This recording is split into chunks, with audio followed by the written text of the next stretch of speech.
Your voice, your opinion, your community. Fact TV, free speech, protected.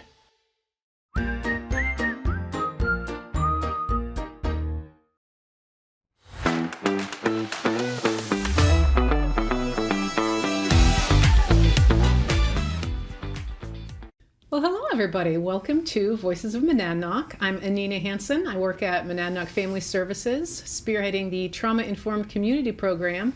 We're doing this program in collaboration with the Greater Monadnock Collaborative, the Chamber of Commerce, and our guest today is Sally Malay with Keene Kids Collab.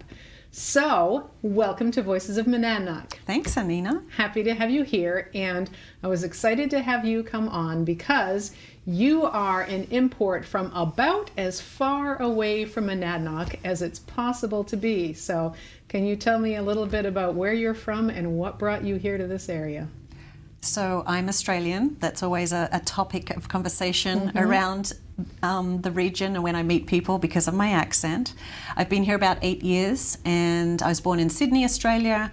I moved in my mid-20s to Guam and spent 20 years there and met a young fella from Bow, New Hampshire, who was also living there at the time.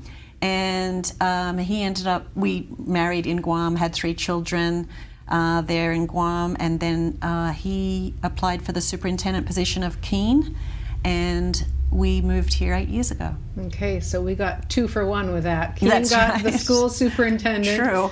And we got you as well. So what has it been like for you with a very international background ending up in the Monadnock region of New Hampshire? So I love Keene. But I came unsighted. I hadn't been here before. I'd been to New Hampshire before, spent some time in Concord, hadn't been to Keene, didn't really know a lot about the area.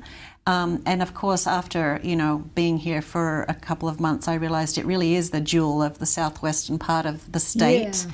So I love it. Fantastic resources. Of course, the schools are great. Our 3 boys have a lot of opportunities here. Coming in for me as with my Australian accent and overly friendly personality, I wanted to engage straight away. I found it a bit tricky, just because New Englanders have a reputation of being more reserved, private, definitely true. Friendly in terms of conversation, but it wouldn't really go any further than that. And I was, looking to make connections. Right. One of the great things that I found about Keene was having the YMCA. When my husband did come here to interview, he said, they have a YMCA. And I was like, yay! Because it just felt like a way I knew that I would be able to be connected to the community and meet people. And it really was. It's been great for us. And I now am feeling pretty well assimilated into the community, especially with my job now in the nonprofit world and serving the community here. But I must say that I do have to give people a heads up when I first start talking. I find they're listening to try to figure out where my accent is from. Yeah. So sometimes have to reel them back into listening to what I was saying. Well, full disclosure, when I met you for the first time, that's exactly what I did. Right. And it was, yeah. And we're talking, I'm like, Australia. I wonder what brought her here. So it is distracting around here in rural New Hampshire. It's not something we encounter that often. But so it's been positive for you being here. How about for the kids? What was that transition like for them? They were young. It was a tricky time. They moved into 5th grade, 4th grade, and 2nd grade. But the school was amazing in terms of the teachers and the principal. So the boys felt very welcomed. The people at the district had given us welcome baskets with Swamp Bat t-shirts, and so they felt they had an ice cream social to welcome us. So the boys definitely, it was a big transition. Yeah. But I think they also have really enjoyed living here and being part of the community. Nice. Yeah. So you mentioned the Y. What does it do? Is it just you that does things at the Y, or does your whole family get involved there? No, we joined as a family, and my boys often are found down there playing in the winter on the basketball courts. It's a great way for teenagers to interact with their peers and in a safe environment, and they're doing physical activities. So yeah, I love it for a lot of reasons. Yeah, and you got involved there too. You have a role at the Y. I do. I moonlight as a spin instructor, which was part of the reason I started becoming a spin instructor. Was that I wanted to become more connected to the community, meet more people, and it was a fantastic way. And I really enjoy that piece of my life, because it's a great way to get my exercise in, share my love of working out and spinning and the music, and getting to talk to people that way. Good. That does sound like a lot of fun. I was thinking as you said that, I moonlight as a spin instructor is a sentence I know I will never say. Right. And probably most people, it's not anything that they plan ever to say. So that's good. We need people like you who are willing to play that role.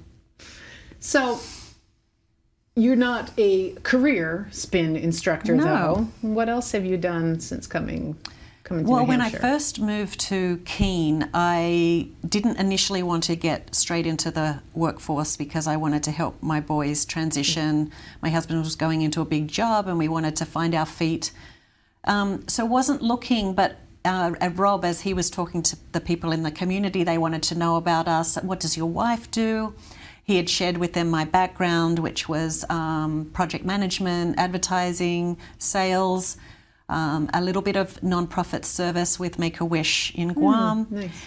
And someone at the college had said, Girls on the Run Vermont is looking for an events director. And I had done a lot of work with 5Ks and half marathons as events to draw tourists to Guam. So I was like, that sounds interesting. I'll go and take a look. Met with their executive director, and then pretty much started working for them the next day. Okay. And absolutely loved it. Got connected to the youth development work, and how programming like that can really, change the trajectory of a child's life and development, and having those connections with adult mentors and setting goals and achieving them. So watching those girls that not every girl's a runner, but they used running as a way to set goals and achieve them and cross that finish line. So I loved really the hard work that was involved in making it all happen, but seeing that experience for the girls at the end of the event was very special. And then I did that for 3 years, loved it, and but I then had started to become really connected to my community here, and made a lot of good friends here, and just understanding how special a place Keene was, I wanted to use my skills to the benefit of the community that I lived in, not in another state. And I just formed such great bonds with people through my work. I wanted to do the same thing here. So I started working for the New Hampshire Dance Institute as their executive director 6 months before COVID hit. So that was an interesting experience. But that also gave me an insight into a very high quality youth program here in Keene. It's in schools, so it's accessible to everybody. I love that. A really great way to help regulate kids during their school day. Again, having that performance experience at the end of the program. Again, so I just loved it. The teachers there are amazing. And then this opportunity came up with the Kids Collaborative, which were very much connected. We are still a partner with the New Hampshire Dance Institute. So again, I'm connected to a lot of community partners here, and experience the rich quality that we have of both youth programming, but also for community members as well. Nice. Yeah. There is a lot going on. I didn't know till I moved back to the area here just how robust the programming is. I mean, it's easy to say, well, we're just the Monadnock region and it's small, and Keene is our metropolis, and there's not much going on. But when you look at it, relative to the size of this area, I think it's pretty impressive what we have happening here. So yeah, I agree. Tell me a little more about the Keene Kids Collab. The Keene Housing Kids Collaborative was founded in 2015 by a group of people. Well, the executive director of Keene Housing brought the idea to the table, and they had an after-school on-site program for children that lived in Keene housing to participate in. That did give them great opportunities with field trips and craft activities and helped maintain a sense of connection for them. But the idea was that we really wanted, or his concept was to have the kids integrated into their community, doing those kind of activities with their peers, forming those relationships, and having the opportunity to do it with across different types of activities that they were interested in, as opposed to just doing the one that was put in front of them. So the arts and academics and athletics, not everyone wants to play baseball, and not every child wants to learn to play a musical instrument. And that's what the program was founded to help kids access these programs that couldn't normally afford it to do that on their own. And also as a conduit or an intermediary to support families to make that happen as well. Nice. So what sorts of things can kids do with the program? We started with 4 programs. We were small when we started. We needed to build our foundation, and we've grown. Now we have about 40 different community partners.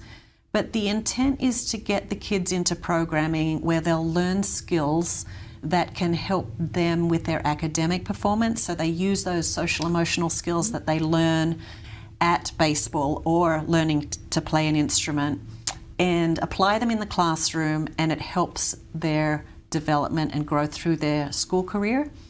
It helps give them skills like communication skills, team building, their confidence building, critical thinking, problem solving, all those things that they don't really know they're learning when they're doing all those fun things. They call it the sweet spot because they're motivated to be there, because they're with their friends.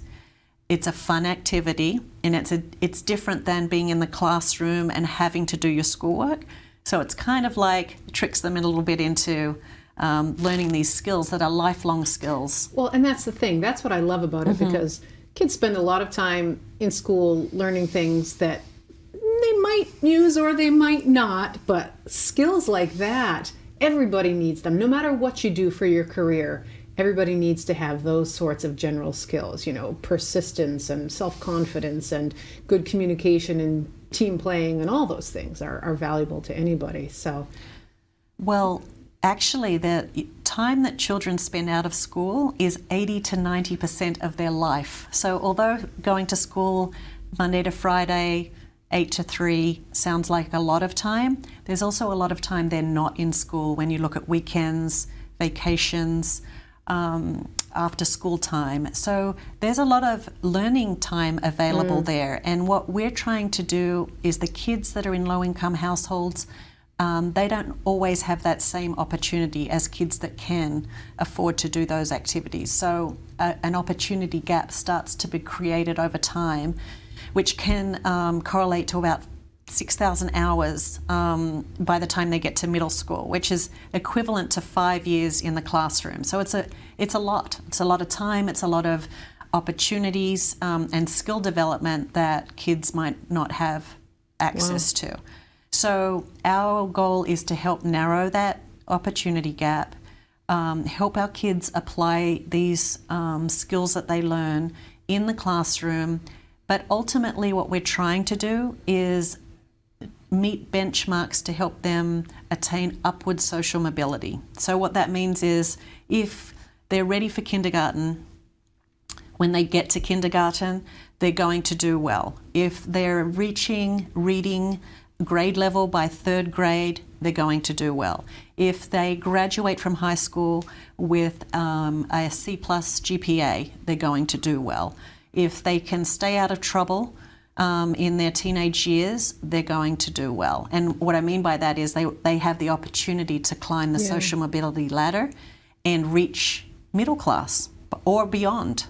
It's really about letting them access their limitless potential and breaking the cycle and helping them move up that ladder into a more economically independent adulthood. And they become, they're our future workforce and engaged community members. Yeah. So that's ultimately the goal. That's fantastic. And I suppose that's why I was interested personally in talking to you today, because what we're doing with the Trauma Informed Community Program is all about, the things that we're complaining about in our community, the social situations, and, just crime rates or homelessness or the things that we kind of gripe about. They're so connected to, like, it all starts in childhood, and there's so much science and an ever increasing amount of science saying what happens when you're a kid is laying the foundation for the rest of your life, if you've got some good situations going on or if you've got some bad situations going on. So it sounds, I hear the effectiveness of what you're saying. We're taking kids, they're from a lower income situation, which across the board just negatively impacts opportunity for kids who otherwise might be equal capacity. So there's already these sort of the situation is stacked against them, and your program is kind of leveling that playing field and giving kids those same opportunities that we know it is going to impact them for the rest of their lives. It doesn't feel like, well, if I take horseback riding lessons when I'm 7, I'm going to grow up and, become a CEO. But in a way, there is so much correlation there that we're learning about kids having these positive factors as opposed to negative ones. So what you're doing in that way, it's not just education. It's the whole package and all the results that come from that, huh? So, we are founded on research that was done about kids meeting these benchmarks. It was a big study done by the Brookings Institution that actually proves that these skills can help meeting these benchmarks will help that upward social mobility. What comes along with that is all the other great benefits that the children get from staying healthy physically and mentally. Being connected with their peers is actually a great thing for everybody, not just kids from low-income households. Well, sorry. Is that your phone ringing? Yeah, that's my phone. Let's take a pause. Do you want me to? Yes, I would say.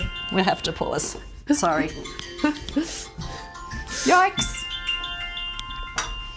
Let me make sure I turn it off. Hey guys, I didn't ask you, like, when we get to the end of our time, and I started the timer a little bit late, like, are you going to give me a signal, or just when the timer beeps, I stop talking? We can give you a signal when you've got 3 minutes. Cool. Okay, what will that signal be? I won't see you because I'm not looking at you. Okay. Thank you. So what do we do now? Do we start again from... Yes, I forget what we were talking about. You were just talking about, there's benchmarks and the upward social mobility. So ultimately that's our goal, is the upward social mobility piece, and helping our kids to have build that foundation for a successful adulthood. That's our mission. But what comes along with that is the physical and mental benefits from them doing these activities. Being integrated with their peers is actually a great thing for the whole community, not just the kids that live on low-income properties being integrated. It's good for everybody. That builds a strong community. So I think as a holistic, we are part of the holistic approach that a community can have, particularly I think with the work that the Trauma Informed group is doing.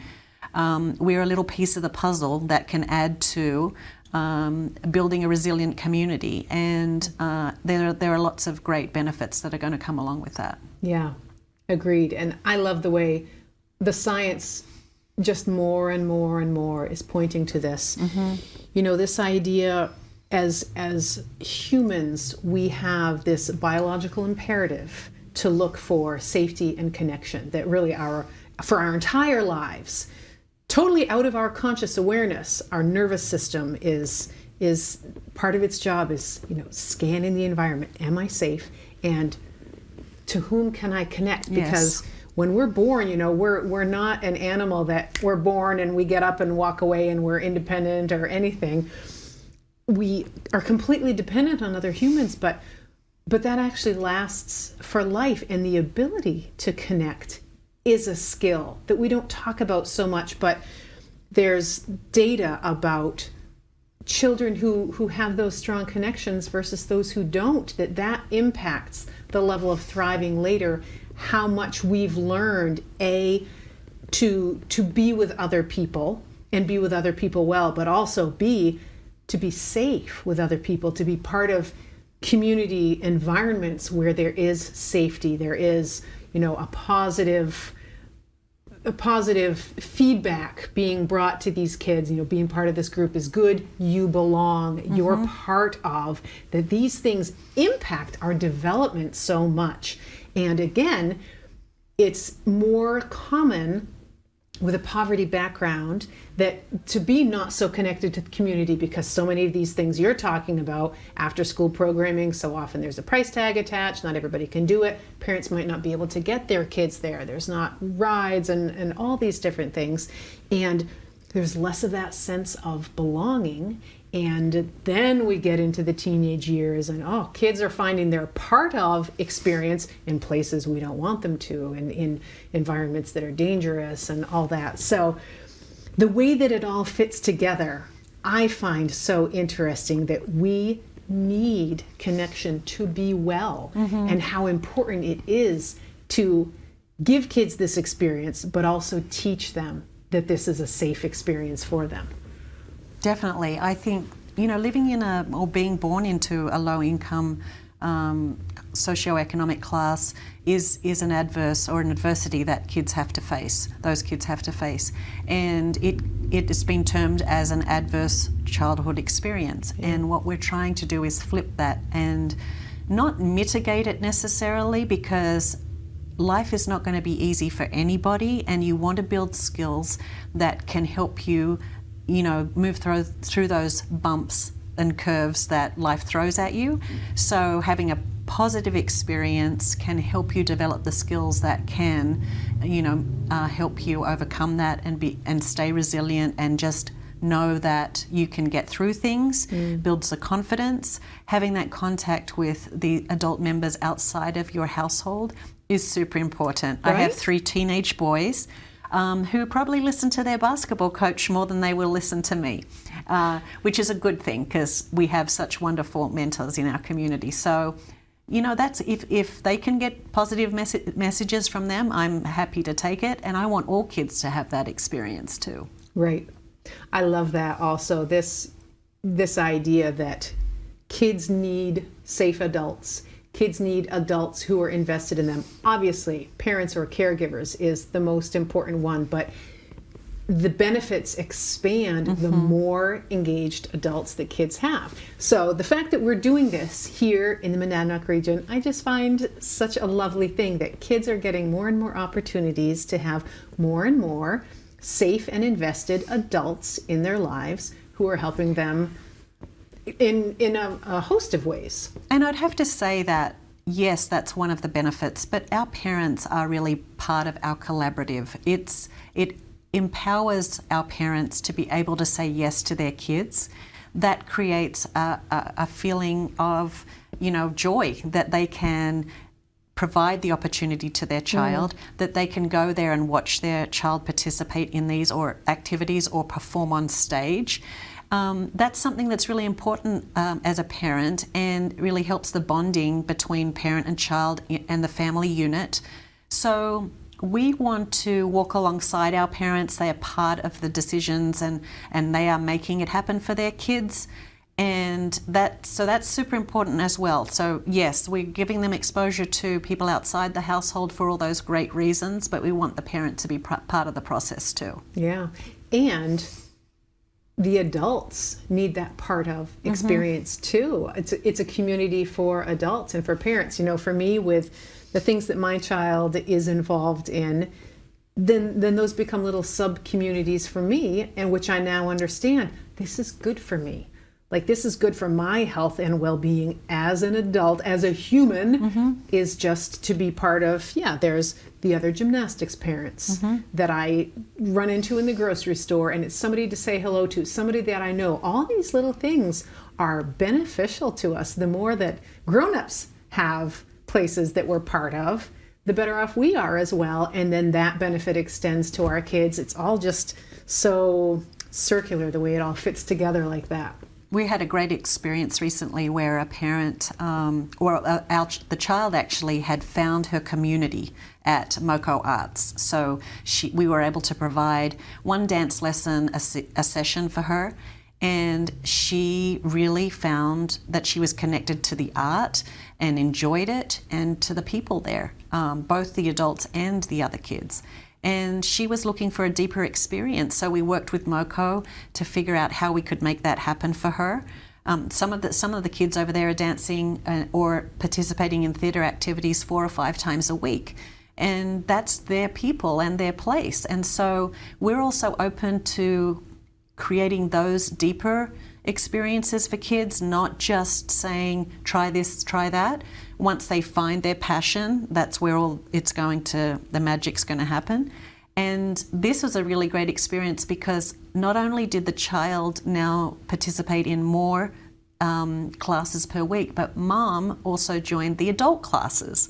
So it's really nice that she's seeing her child get this, is thriving really from this opportunity, but at the same time it's connected her to a community or a hobby connection that she's getting enjoyment out of as well.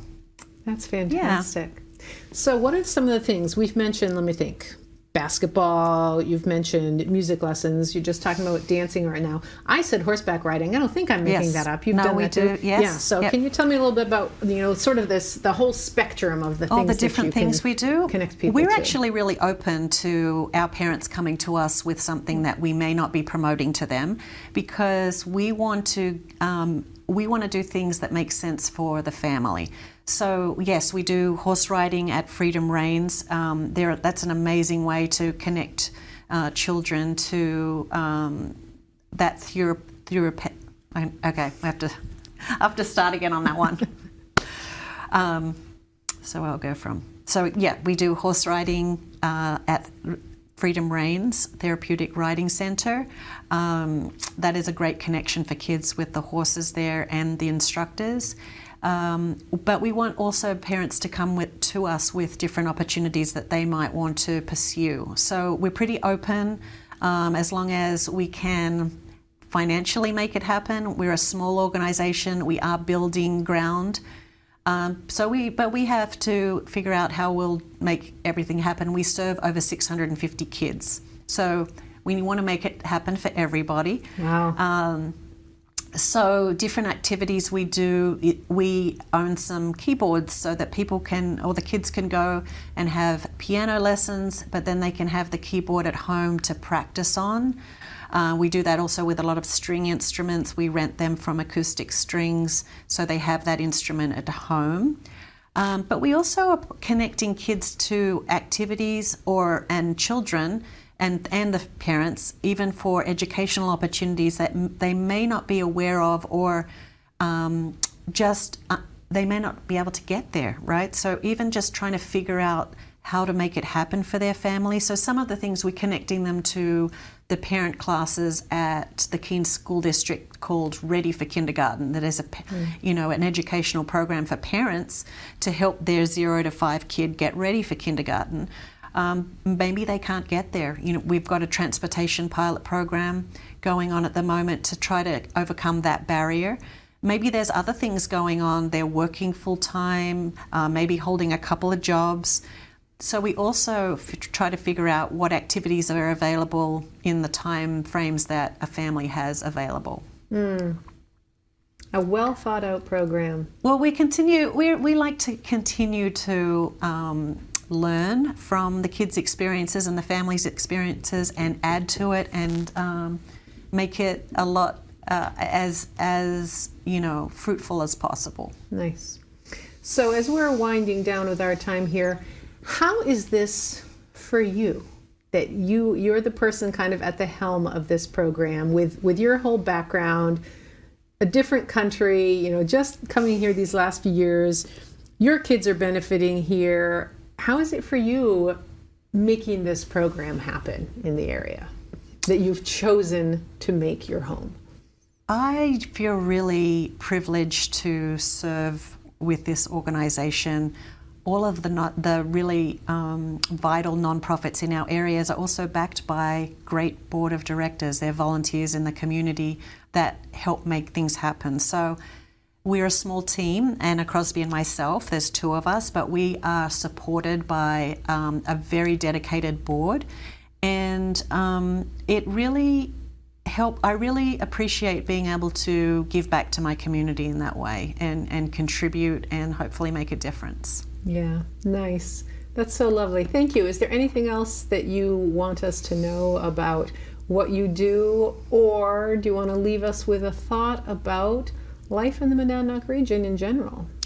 Well, on the Kids Collaborative side, I think that Keene and the Monadnock region should be very proud of our area, that we are investing in this kind of proactive solution to some of the issues that are faced in the community. It's very unique. I've spoken with a lot of people providing programming to kids in public housing, and a lot of them are still doing on-site activities. So it's very unique that our region has taken this approach, and we all benefit from it. So not just the kids participating in the program, but all of our partners and our community as a whole. So I think just for me with the Monadnock region, that's an example of the type of spirit of people that live here and what I enjoy about Keene and the Monadnock region. Awesome. Thank you so much, Sally. Happy to have you here today as one of our Voices of Monadnock. Thanks for having me.